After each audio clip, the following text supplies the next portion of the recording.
Why did Keir Starmer appoint Peter Mandelson as US ambassador? We didn't need the files to know that Mandelson had links with Jeffrey Epstein. Now, this image has been around for years. So that's, of course, Peter Mandelson and Jeffrey Epstein. Again, this image has been around for years, yet Starmer still brought him into government. But this new development is interesting. Tories confirmed they will table a motion tomorrow demanding the release of all government papers linked to Peter Mandelson's appointment as US ambassador. The motion will be binding if passed, with Labour MPs set to rebel and votes in favour. So what makes this so interesting? Well, Starmer is planning to propose an amendment. Keir Starmer has tabled an amendment to the Tory motion, which would exempt papers prejudicial to UK national security or international relations. Why would Starmer add this? I mean, is he suggesting that international relations is more important than exposing people within potentially the world's biggest paedophile ring? I mean, in my opinion, the only redactions should be the victims to protect their identity. That's it. Now, Starmer reaffirmed his claim at PMQs that he didn't know about Mandelson before the appointment. Mr. Speaker, let me start where I must with the victims of Epstein, and all of our thoughts are with them. Can I also say our thoughts are with all those who lost jobs, savings and livelihoods in the aftermath of the 2008 financial crash. To learn that there was a cabinet minister leaking sensitive information at the height of the response to the 2008 crash is beyond infuriating. And I am as angry as the public and any member of this House. Mandelson betrayed our country, our Parliament and my party. Mr. Speaker, he lied repeatedly to my team when asked about his relationship with Epstein before and during his tenure as ambassador. I regret appointing him. If I knew then what I know now, he would never have been anywhere near government. And that is why, Mr. Speaker, yesterday, the Cabinet Secretary, with my support, took the decision to refer material to the police. And there is now a criminal investigation. I've instructed my team to draft legislation to strip Mandelson of his title and wider legislation to remove disgraced peers. And this morning, I've agreed with His Majesty the King that Mandelson should be removed from the list of Privy Councillors on grounds that he's brought the reputation of the Privy Council into disrepute. Oh, well done, Starmer. Well done, the big statesman. Does any of you buy that bullshit? Right? If a random person on Twitter can find links to Jeffrey Epstein from Peter Mandelson, then why can't the Prime Minister? Now, look, I'm not saying that Starmer knew everything about Peter Mandelson. I can't know that.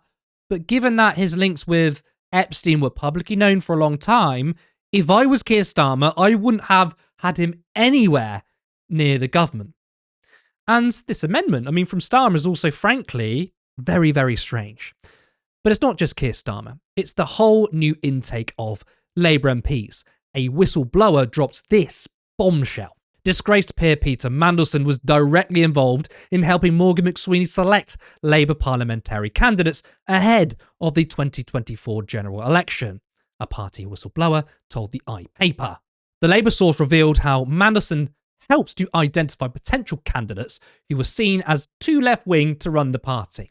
He was given access to a secret Google spreadsheet of potential candidates McSweeney and his allies used, the source said. As a Labour Party spokesperson said, Mandelson had no role in official candidate selection, but the iPaper understands the spreadsheet was an off-the-books exercise conducted amid the power struggles within the party.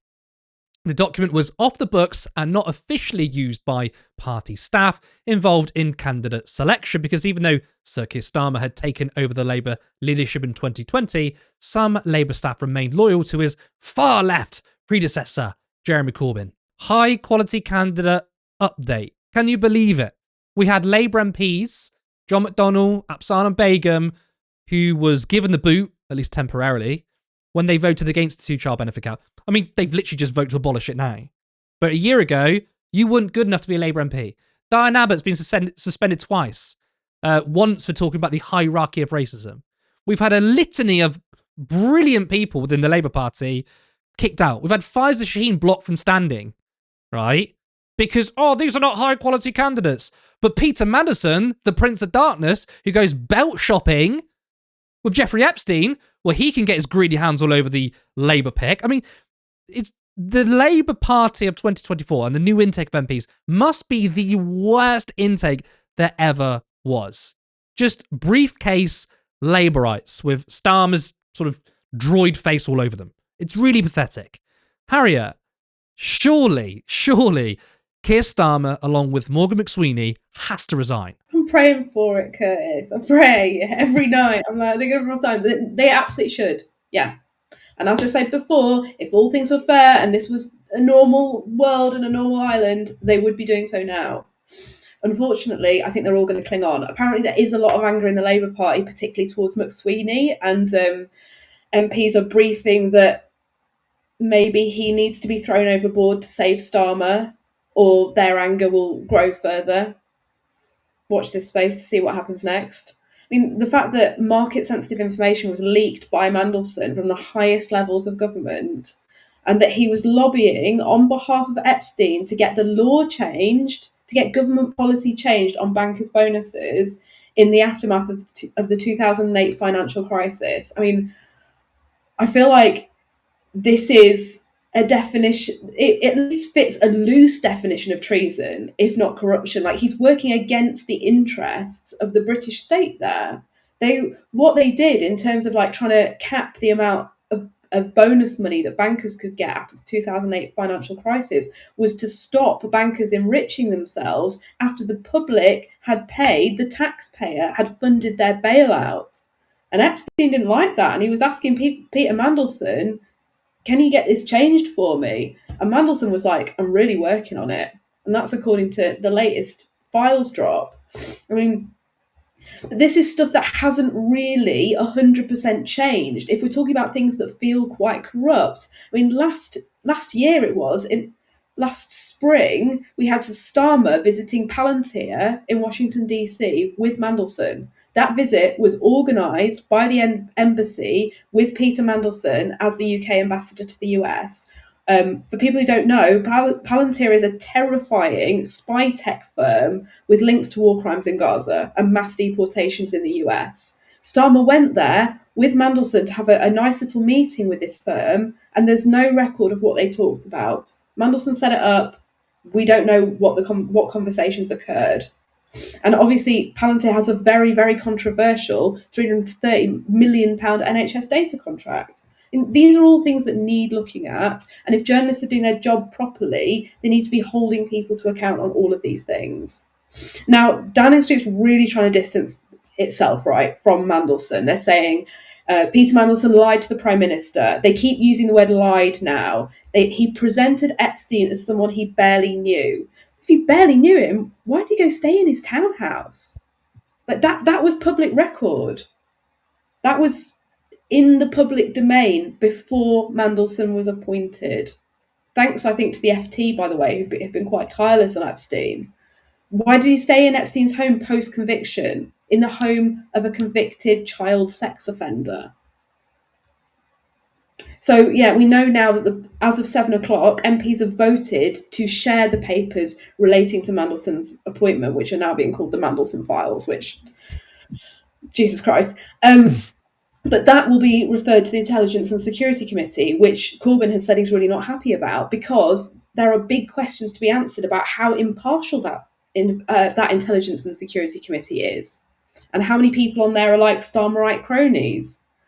Corbyn said today the net of Mandelson and Epstein is cast very wide. I think we have to take that incredibly seriously. And even if the papers show that Starmer and McSweeney are vindicated because they asked Mandelson the right questions but were lied to, it does not explain the things we knew about that were in the public domain, and then the appointment was made anyway because they are part of one club. Mandelson worked tirelessly to get Corbyn in the bin and Starmer in government, and he was rewarded for that. Yeah, and obviously the files referred to even Gordon Brown, clearly tried to get rid of him. It's infuriating, but it's also, I do feel kind of powerless. I feel like there's a danger here, though, that this has been individualized. I appreciate that we're speaking about Peter Mandelson here, but even the way they're saying, oh, the Mandelson files, there is absolutely no way that we can just say, look, let's pin it all on one guy and that's it. In terms of the intelligence services, you don't have a global, let's be honest, a global paedophile ring without any of the intelligence services knowing about it. So do you think there's a danger that we're going to individualize this and the only justice we're going to get is someone like Peter Mandelson in trouble, maybe he goes to prison, I don't know, but the system behind it and all the people involved get away with it? Oh yeah, absolutely. What they're already trying to do is make this wholly a Mandelson problem. It's the same way the police do when they're like, "Oh, it was one terrible rotten apple." Yeah. It's the whole barrel. It's all infected. They're all a club. That's why I use the word plutocracy. This is like a whole network and system of chums who are so steeped in the wealth and power that allows them to behave in absolutely any way they possibly want to, and in the case of people like Jeffrey Epstein and the people in the files who I feel like are not going to face the justice that they deserve to, they're able to like satisfy their very sick and depraved desires with children, which, you know, these are the worst crimes you can kind of possibly commit. The way that it's shaking out though in UK politics and the links that it has deep into Starmer's administration and into the essentially the plunging of the knife into the heart of the Corbyn project is not just fascinating, but like is deeply depressing when we think about the world and the government and the country we could have had if all things were equal. And that really like genuinely saddens me on a personal level.